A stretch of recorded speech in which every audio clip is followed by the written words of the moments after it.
अंकिता भंडारी हत्याकांड को लेकर आज सरकार की तरफ से कैबिनेट मंत्री सुबोध उनियाल ने भाजपा प्रदेश कार्यालय में पत्रकारों को संबोधित करते हुए कहा कि मामले के सामने आते ही सरकार ने त्वरित कार्रवाई की थी। जांच के बाद दोषियों को न्यायालय के द्वारा आजीवन कारावास की सजा दी जा चुकी है। सुबोध उनियाल ने यह भी कहा कि न्यायालय ने एसआईटी जांच को सही ठहराया। आगे कैबिनेट मंत्री ने आश्वासन दिया कि यदि कोई भी व्यक्ति प्रमाण के साथ सामने आता है तो सरकार हर तरह की जांच के लिए तैयार है। साथ ही साक्ष्य देने वालों को सरकार की ओर से पूरी सुरक्षा दी जाएगी। आपको बता दें कि अंकिता भंडारी हत्याकांड को लेकर एक बार फिर से सियासत तेज हो गई है। कांग्रेस की ओर से सरकार पर वीआईपी को बचाने और सही तरीके से इन्वेस्टिगेशन न कराने का आरोप लगाया जा रहा है।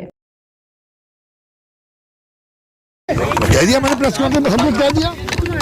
देखिए, सरकार बहुत अपनी जिम्मेदारियां समझती है। सरकार का काम संविधान के हिसाब से हर व्यक्ति को सुरक्षा देना है। सरकार व्यक्ति व्यक्ति में भेद नहीं करती है। सरकार की एक सीमाएं होती हैं और सरकार की सीमाओं की तरह मैं भी सरकार का एक मंत्री हूँ, मेरी भी एक सीमाएं हैं। तो सरकार ने जिस तरह ये दुखद घटना हुई थी एक हमारी बिटिया के साथ, सरकार ने तत्काल उस पर एसआईटी का गठन किया और आपको मालूम है कि तत्काल उनकी बॉडी को रिकवर करने के साथ ही उसमें कार्रवाई करके कुछ लोगों को गिरफ्तार किया। गिरफ्तार करने के बाद बाकायदा एसआईटी जांच में लगातार ये कहा गया कि किसी व्यक्ति के पास कोई भी साक्ष्य हो वो आगे एसआईटी के सामने प्रस्तुत करे।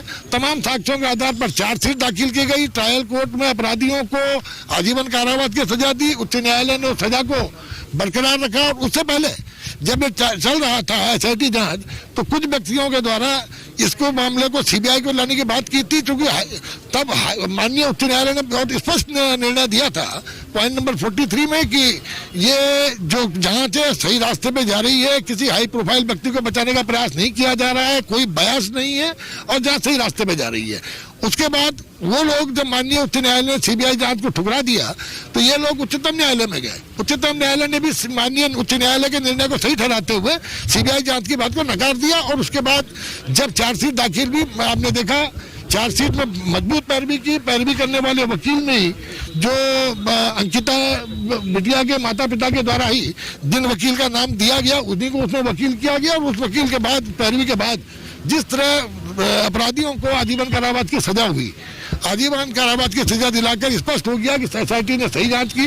अब ये नई ऑडियो क्लिपिंग जो आई है, इस ऑडियो क्लिपिंग के लिए बहुत सरकार का स्पष्ट कहना है कि कोई भी क्रेडिबल अगर आपके पास साक्ष्य है तो प्रस्तुत करें। और हम जिनकी ये क्लिपिंग है उनको भी हम आमंत्रित विवेचना में बुलाया जा रहा है, यहाँ उनको प्रयास किया जा रहा है उनसे संपर्क का। और सरकार का बहुत स्पष्ट कहना है कि पूरी सुरक्षा उन्हें दी जाएगी। वो आए और अपनी जो लोगों ने बात कही है उसके लिए कहीं उसका एविडेंस प्रस्तुत करें। मंत्री जी